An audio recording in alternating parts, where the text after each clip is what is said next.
Last night, state police led the Citizens Police Academy, and from what Gwendolyn just told me, she would have ended up in the slammer because she would have got a DUI. Let her tell you all about it.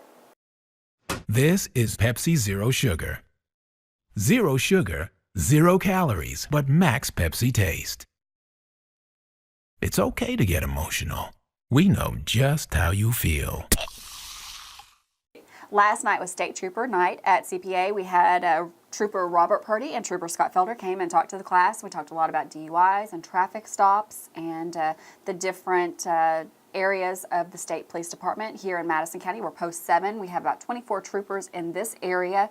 That covers 11 counties, including Madison, obviously, Garrett, Estill, Lee, I think Lincoln, 11. A lot of counties. That's a lot of counties for 24 troopers, 24 hours a day, 7 days a week, 365 days a year. So they cover a lot of area, and they're there. They do a lot of domestic violence, unfortunately. That's one of their most dangerous calls always, is because it's so volatile, and I just don't really know ever what you're getting into when you answer a domestic violence call. So that's a lot of the work they do. They also, of course, do traffic stops and that kind of things.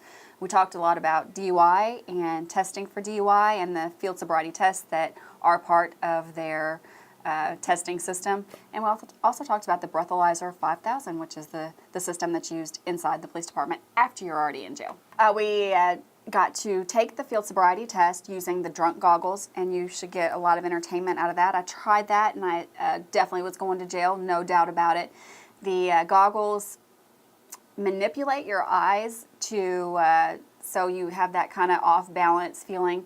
We did a lot of different tests. We did the horizontal gaze, which I was really unclear on. It's the test where they stick the flashlight in your eye and you follow it, and I had always just assumed that was pupil dilation that they were looking for, but even more than that, when you're drunk, your pupils will kind of shift or jerk. So as you're watching that light go from one side to the other, you could see that the actual eye just kind of spasms as it goes back and forth, and that's a good sign that there's something going on.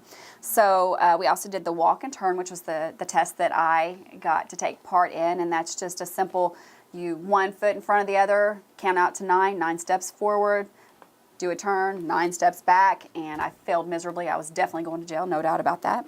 We also did the one leg stand, which is where you just, lift your leg 6 inches off the ground and you hold it for a count until they tell you to stop.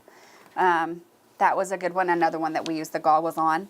It's a lot about recognizing what you're looking for and observing, obviously. You can observe. And one of the questions that were asked is, do you ever get people who just say, I don't need a test, I'm drunk, just can I go pass out in the car because, I'm done for the day. And they said, yeah, it's absolutely. You get people who are just like, yeah, I shouldn't have been driving, just let's go. Let's cut out all the middleman here and just head to the jail. I think the big takeaway from CPA overall so far has been that we are just completely undermanned in all these departments, and that's of course the case with the Kentucky State Police too. They've got a lot of great troopers out there, and they're doing their best, and they're at the end of the day they're there to help you. Stay tuned for next week, where the Citizens Police Academy goes into the Madison County Detention Center. For WBON-TV, I'm Marissa Hempel. Get the inside look every Tuesday when Gwendolyn goes to the Citizens Police Academy. Posted each week at WBONTV.com. We'll see if she gets her badge.